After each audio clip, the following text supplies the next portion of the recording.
Boa tarde a todos. O assunto de hoje é lombalgia.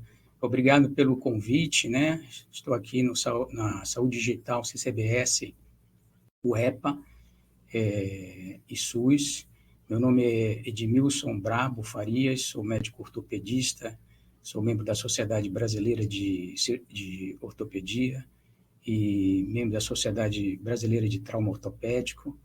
E o assunto de hoje é um assunto bastante controverso, um tema que bastante discutido dentro das sociedades, né, de ortopedia, de coluna, na reumatologia, na fisioterapia, né, e porque envolve problemas de custo econômico devido ao afastamento, né, do trabalho, e devido às causas também serem causas multifatoriais. E vamos começar, então, pelos conceitos, né? Inicialmente pelos conceitos. Está passando.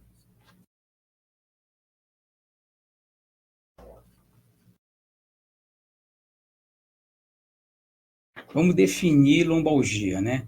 Toda condição de dor, né? Condições de dor, com ou sem rigidez do tronco, localizada na região inferior do dorso, em uma área situada entre o último arco costal e a prega glútea. Ciatalgia é uma dor que se inicia na raiz da coxa, pode ser uni ou bilateral, ultrapassando o joelho e alcançando, na maioria das vezes, o pé, seguindo um dermátomo específico, um território específico de algum nervo, né? Acompanhado ou não de déficit motor ou sensitivo. Bom, é importante a gente entender a anatomia, né? Para poder entender da onde pode, provavelmente, ter origem a dor na região da coluna lombar.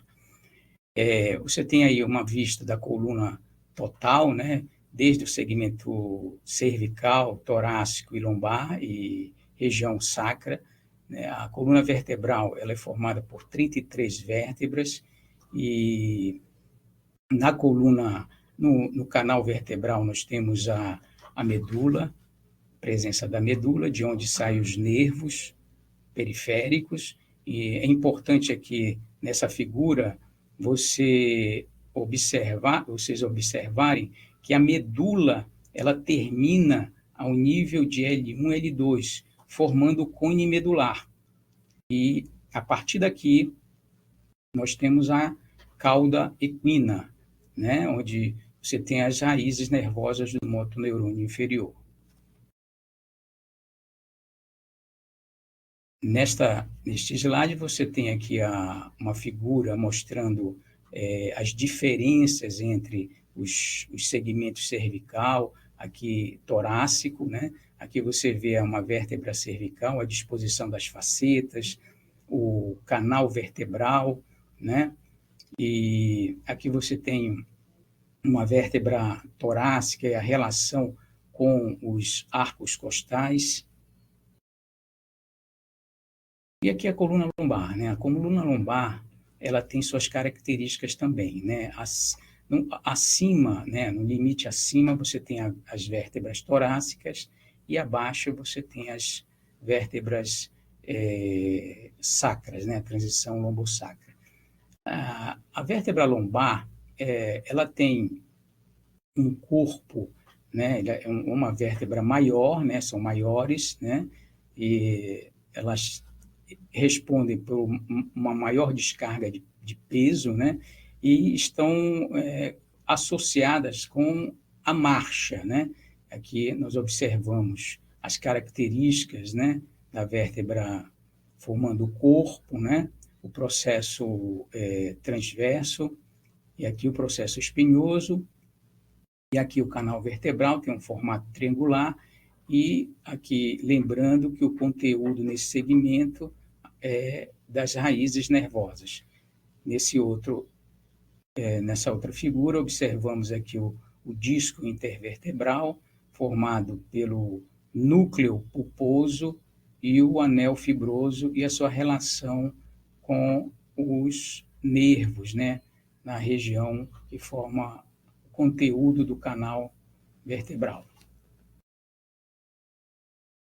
O disco intervertebral ele tem uma função de distribuir cargas e é importante na estabilidade da coluna lombar, né, de todo o segmento da coluna, na realidade, tanto cervical, torácica e lombar. Ele é formado, como eu já coloquei antes, pelo núcleo, né, que ele é constituído por proteoglicanos hidratados, tem um conteúdo líquido importante, e o anel fibroso. O anel fibroso é formado por camadas, 12 camadas, né, de colágeno do tipo 1. Aqui nessa outra figura, nós observamos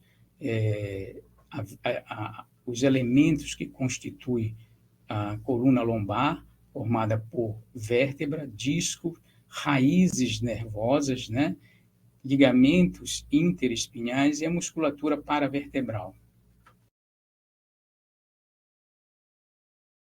Nesses slides, nós temos os ligamentos da coluna.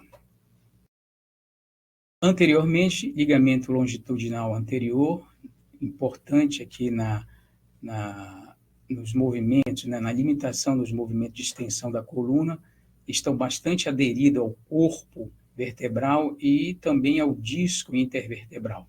Posteriormente, temos o ligamento longitudinal posterior, o ligamento amarelo, aqui é uma coloração amarela pela sua quantidade de elastina, e posteriormente temos os ligamentos interespinhais e ligamentos supraespinhais.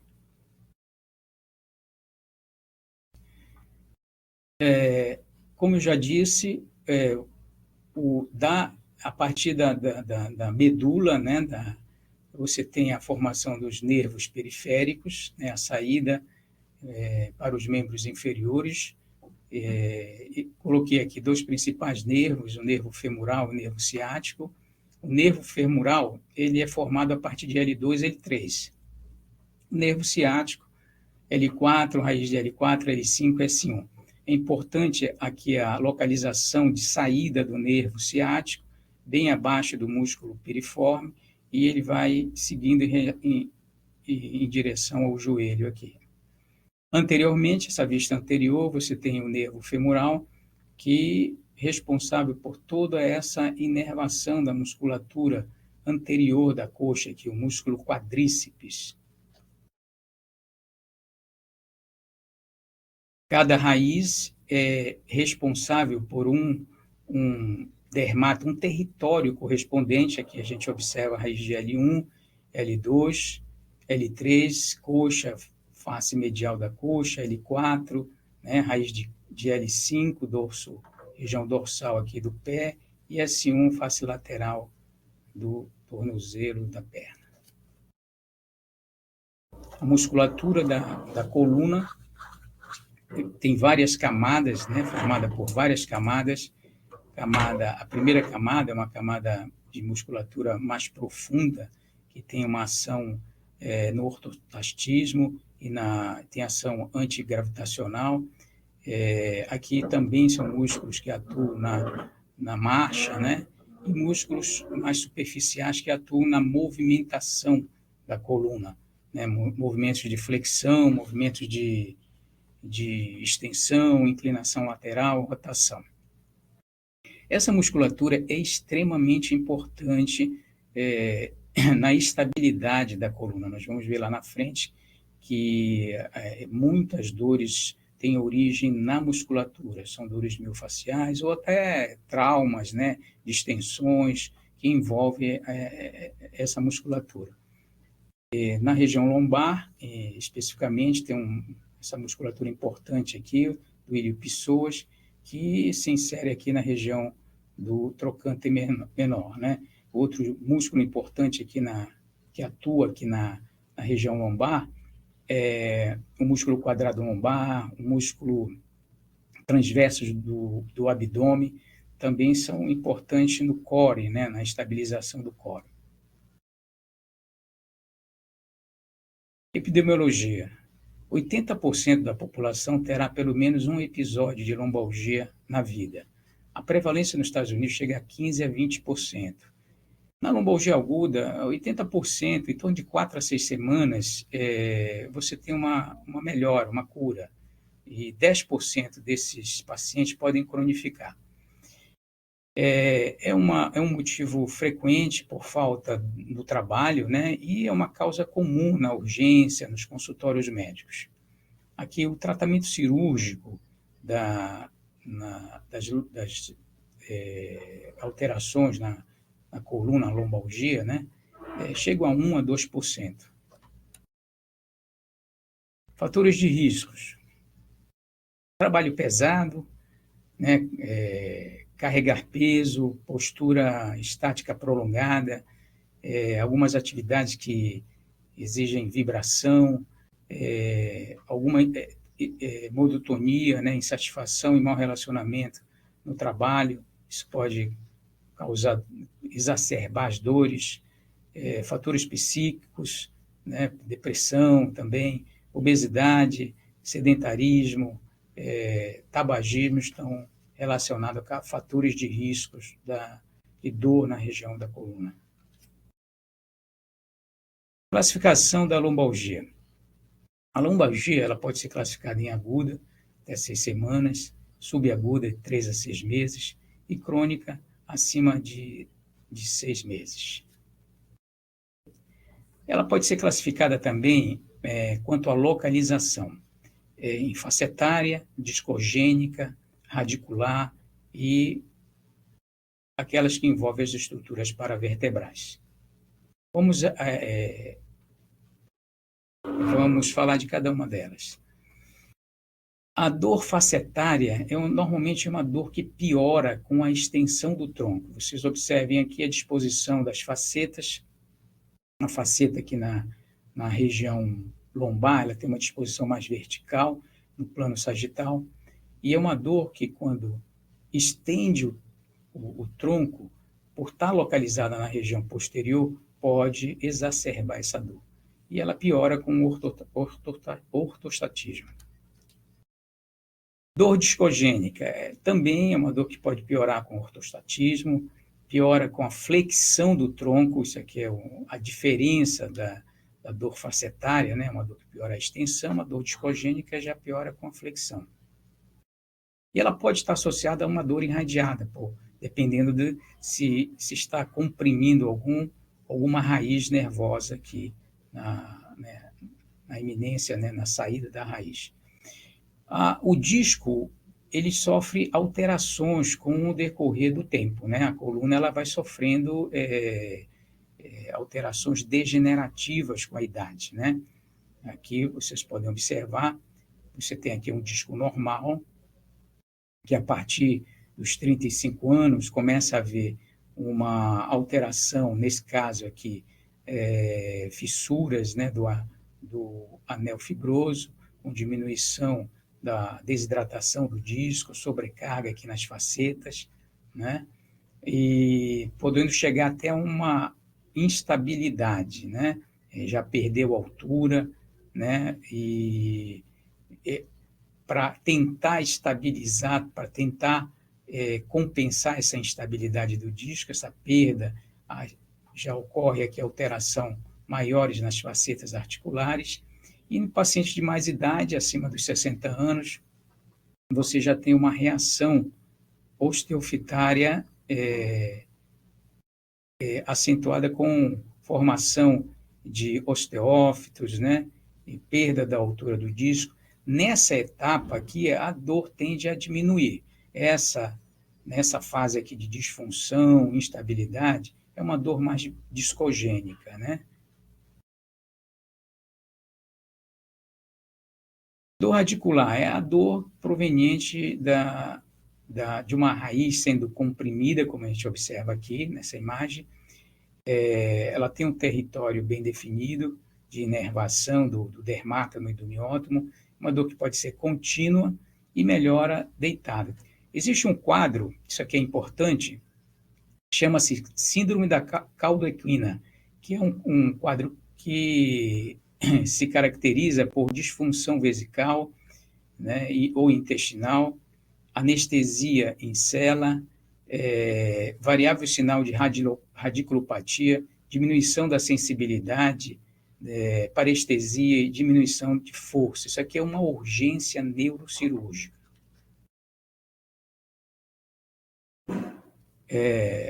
Estruturas paravertebrais, aqui formada pelos músculos, pode sofrer devido a má postura, traumas, contusões, distensões, podem ser também causa de dor na região da coluna. A escoliose, ângulos menores que 80 graus, né, não são fatores predisponentes para dor, né? Normalmente, essas dores podem começar mais tarde, em decorrência da escoliose degenerativa. A deformidade já está estruturada e isso pode ocorrer mais lá na frente, alterações degenerativas na coluna. Mas no paciente mais jovem, realmente não é difícil causar dor. E normalmente contribui para processos degenerativos. A espondilolise e a espondilolistese também pode ser causa de dor na região.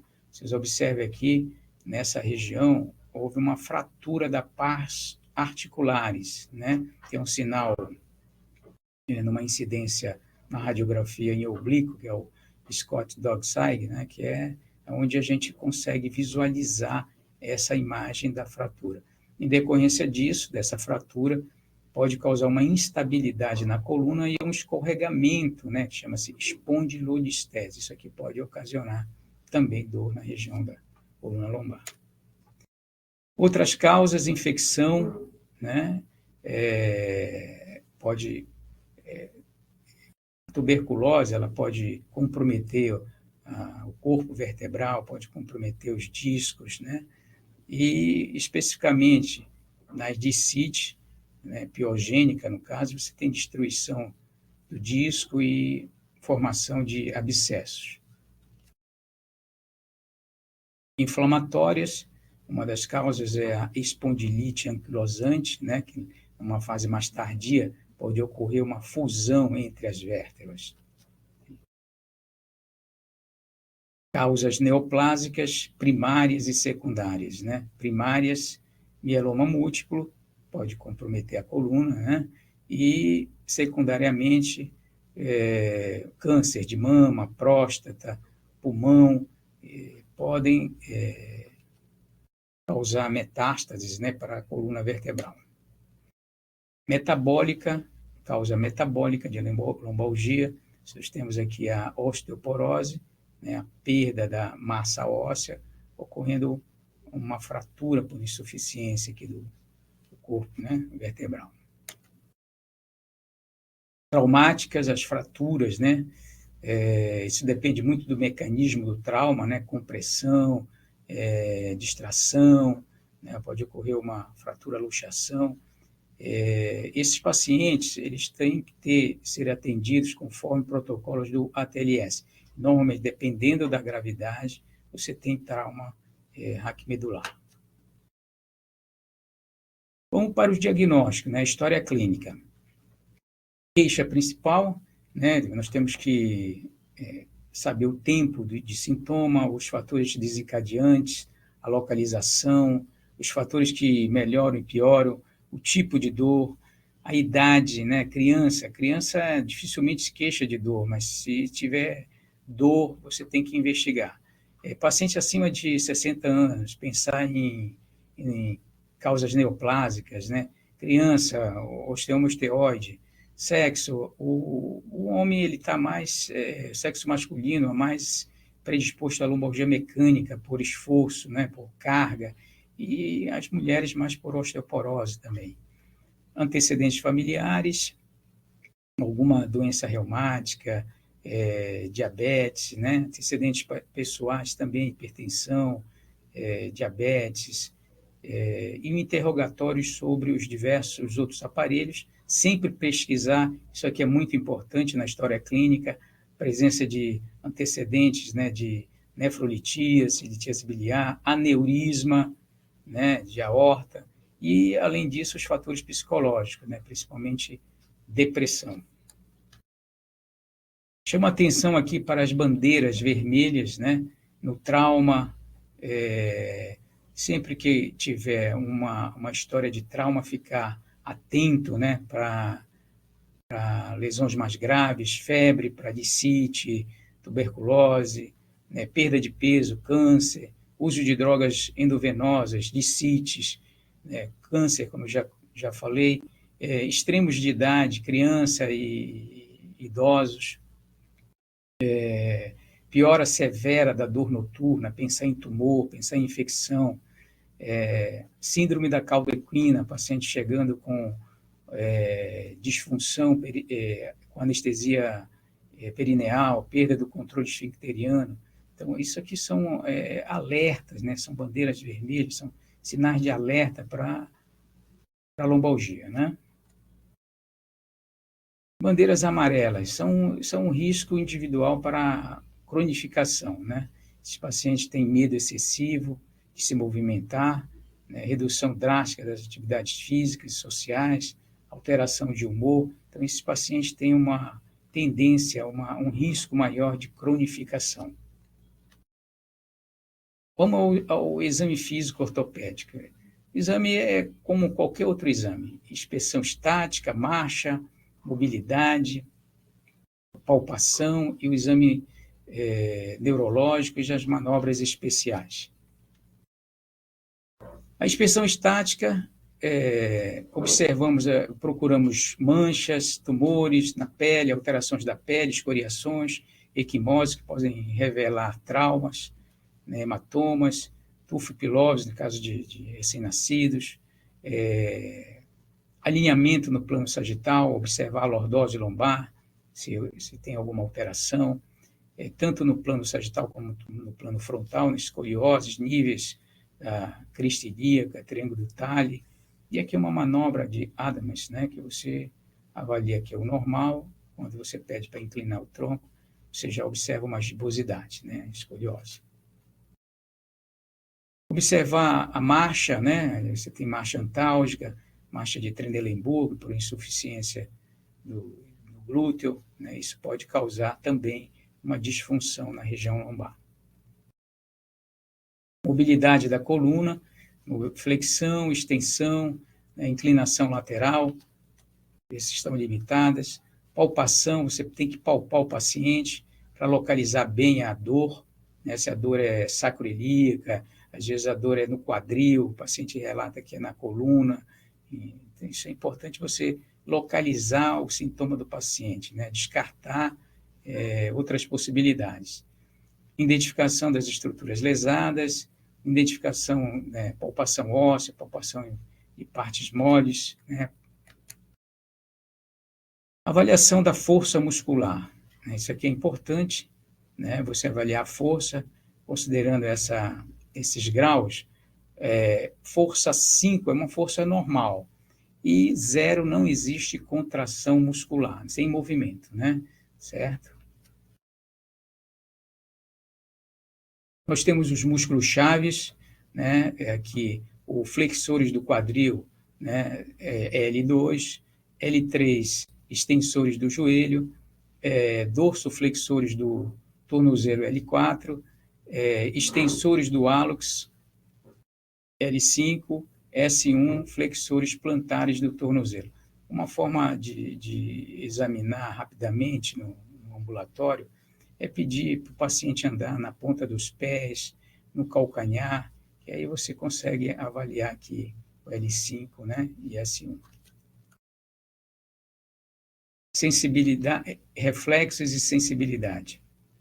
Nível neurológico, aí você tem GL4, o reflexo patelar, L5 nós não temos reflexo, e aqui em L4, a região, a face interna aqui do tornozelo e pé, a área de sensibilidade, aqui o dorso do pé, L5, e aqui S1 correspondente ao reflexo aquileu, e face lateral do pé, a sensibilidade.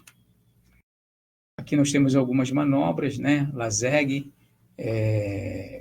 onde você faz a extensão do membro inferior, dentro de uma angulação de 35 a 70 graus, você tem estiramento do nervo, e é o Laseg, o teste de Laseg. Aqui é a manobra do Laseg invertido para você avaliar o nervo femoral, né? O paciente decúbito ventral, e você faz a elevação. Exames complementares. Nós temos radiografia simples, né? São importantes, uma radiografia bem feita, você consegue ver o alinhamento, consegue ver deformidades, consegue ver sinais de instabilidade. Tomografia computadorizada também, muito bom para ver parte óssea, fraturas, alterações degenerativas, infecciosas. Ressonância magnética. A ressonância magnética é um exame importante, onde nós observamos fraturas, alterações degenerativas, inflamatórias, infecciosas e metabólicas. Isso aqui é importante, que 35%, né, no paciente entre 20 e 40 anos pode ter uma ressonância anormal. Entre 40 e 50 anos, a ressonância, 50% você pode ter ressonância anormal. Acima dos 60 anos, 100% vão ter uma ressonância anormal. Outro exame para avaliar, né, de fazer um diagnóstico diferencial também de neuropatia periférica, né, a eletroneuromiografia, né. Tratamento. Lembrar que dor tem um componente emocional, tem um componente cultural, né. Nós temos uma classificação da dor, né, dor nociceptiva, dor mista, dor neuropática, e temos uma dor disfuncional. A lombalgia está aqui dentro de uma dor mista. Os fatores, né, que interferem na dor, né, o processamento da dor, fatores psicológicos, na própria patologia, trabalho, litígio trabalhista, né, para compensação, tudo isso pode estar relacionado à dor. Nós temos aqui a escala de dor que você pode avaliar, né, temos aqui a EVA, né, isso é na urgência, você pode avaliar o seu tratamento, e aqui a escala analgésica da dor. Numa dor leve, você pode usar um anti-inflamatório, né, analgésico. Numa dor moderada, você pode optar por um opioide fraco, e numa dor mais intensa, um opioide forte. No tratamento conservador, o repouso é relativo, nós não é para ficar em repouso absoluto, né? O uso de analgésicos, né? Sempre perguntar sobre alergias, né? E anti-inflamatórios, a questão dos anti-inflamatórios, saber se o anti-inflamatório, se nós temos os anti-inflamatórios que atuam em COX-1, COX-2, né? Os efeitos gastrointestinais, cardiológicos dessas medicações. O anti-inflamatório hormonal, mais indicado nas radicopatias, né? Nas hérnias discais, que tem um componente inflamatório.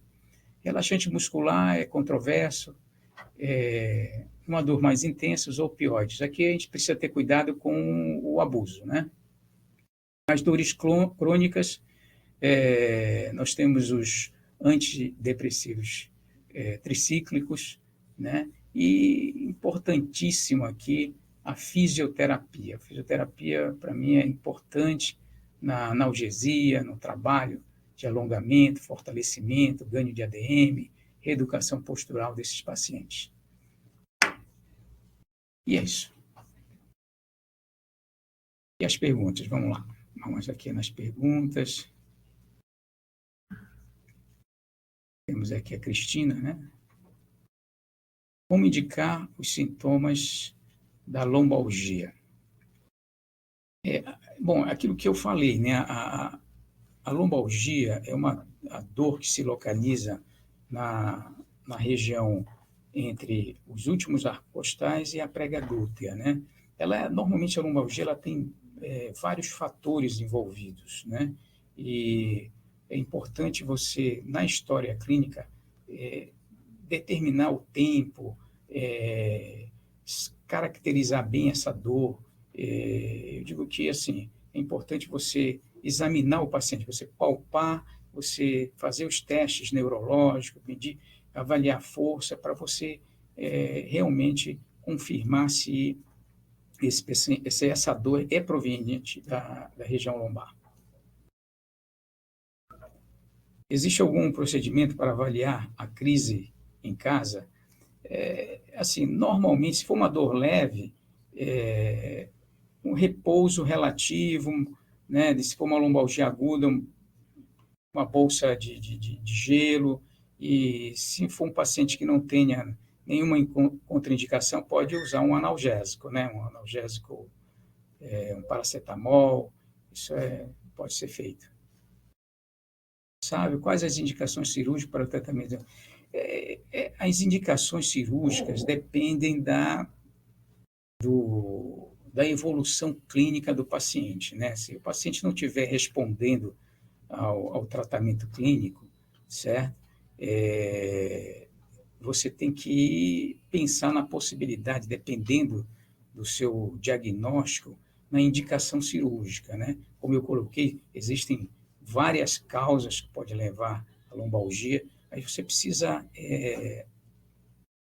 fazer uma avaliação muito precisa desse paciente. Se estiver evoluindo por algum déficit neurológico, perda de força, e aí você tem que intervir dependendo da região, do nível de compressão. Tem outra pergunta aqui. Boa tarde, excelente aula. Gostaria de saber qual o parâmetro utilizado para saber se o anti-inflamatório está sendo abusado e qual a conduta quanto aos pacientes de abuso anti-inflamatório. Isso aqui é um problema, né? Você tem que orientar o paciente quanto ao uso de anti-inflamatório pelo risco de sangramento gastrointestinal e, dependendo do paciente, se for hipertenso, cardiopata, também pelo risco cardiológico, né? Isso deve ser feito no atendimento inicial, principalmente no pronto atendimento, no atendimento de urgência. Uma outra pergunta aqui, do Gabriel. Boa tarde. Em caso de dor extrema, deve fazer dor extrema, né, aqueles sinais de alerta que eu falei, né? Então, assim, tem que procurar uma unidade de pronto atendimento para fazer uma avaliação desta dor, né? Trauma, febre, né, perda de peso, você tem que procurar uma unidade para poder fazer uma avaliação mais detalhada dessa dor. Gabriel, em caso de emergência, tem alguma posição de alívio, chegada em uma unidade de saúde? A posição de alívio, dependendo seria uma posição de lado, com flexão da coluna, às vezes você consegue descomprimir a raiz nervosa. Bom, agradeço a oportunidade de estar nesse programa tão importante de saúde digital aqui da Universidade Estadual do Pará, e muito obrigado pela oportunidade.